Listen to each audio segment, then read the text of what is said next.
السلام علیکم ورحمۃ اللہ وبرکاتہ نحمدہ ونصلی علی رسولہ الکریم اما بعد۔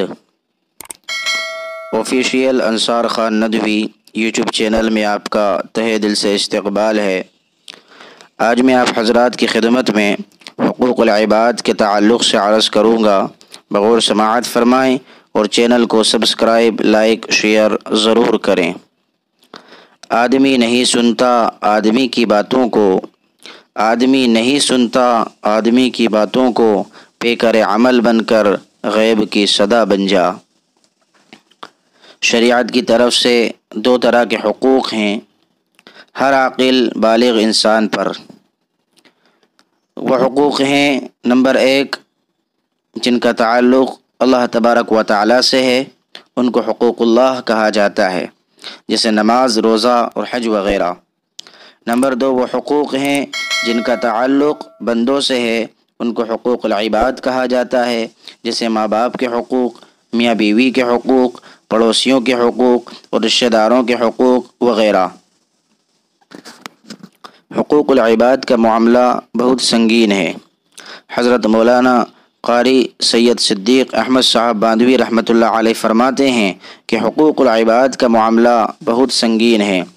الغرض بیماری اور پریشانی بھی اللہ کی نعمت ہے، جس سے کفارہ سیئات ہوتا ہے۔ یہ اللہ تعالیٰ کا بڑا کرم ہے کہ بڑے سے بڑے گناہوں کا کفارہ معمولی سی تکلیف کے ذریعے کر دیتا ہے، لیکن یہ اللہ تعالیٰ اپنے حقوق میں کرتا ہے۔ حقوق العباد یعنی بندوں کے حقوق اللہ تعالیٰ بھی معاف نہ کرے گا جب تک کہ حق والے کو حق نہ پہنچ جائے یا خود حق والا معاف نہ کر دے۔ بڑی سے بڑی مصیبت و پریشانی بھی حقوق العباد کے ادنیٰ معاملے کو ختم نہیں کر سکتی۔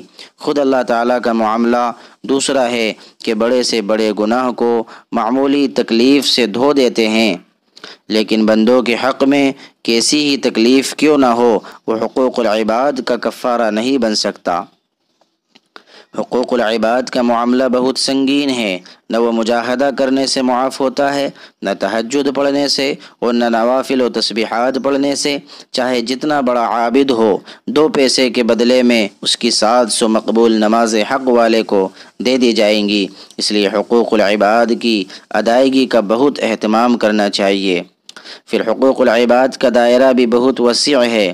کسی کا مال لے لینا، لے کر نہ دینا، قرض لے کر نہ دینا، حق والے کا حق ادا نہ کرنا، یہ بھی حقوق العباد میں ہے۔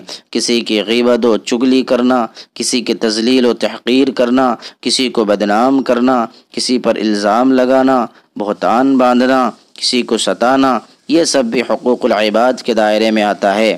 ان گناہوں کو اللہ تعالیٰ بھی معاف نہ کرے گا، حتیٰ کہ حج وغیرہ سے بھی یہ گناہ معاف نہ ہوں گے جب تک کہ بندے سے معاملہ نہ صاف کر لیا جائے اور اس کا حق اس کو نہ پہنچا دیا جائے۔ جس کو ستایا ہے اس سے معافی نہ مانگ لی جائے، جس کو بدنام کیا ہے برائی سے اس کو نیک نام بھی نہ کر دیا جائے اور اس سے معافی بھی نہ مانگ لی جائے۔ الغرض جس درجے کی اور جس نوعیت کی حق تلفی کی ہو، اسی کے مطابق اس کی تلافی بھی ضروری ہے۔ اللہ تعالی ہم سب کی حفاظت فرمائے اور نیک عمل کی توفیق عطا فرمائے، آمین۔ افادات حضرت مولانا قاری سید صدیق احمد صاحب باندھوی رحمۃ اللہ علیہ۔ اللہ تعالی ہم سب کو حقوق العباد اور حقوق اللہ ادا کرنے کی توفیق عطا فرمائے، آمین۔ السلام علیکم ورحمۃ اللہ وبرکاتہ۔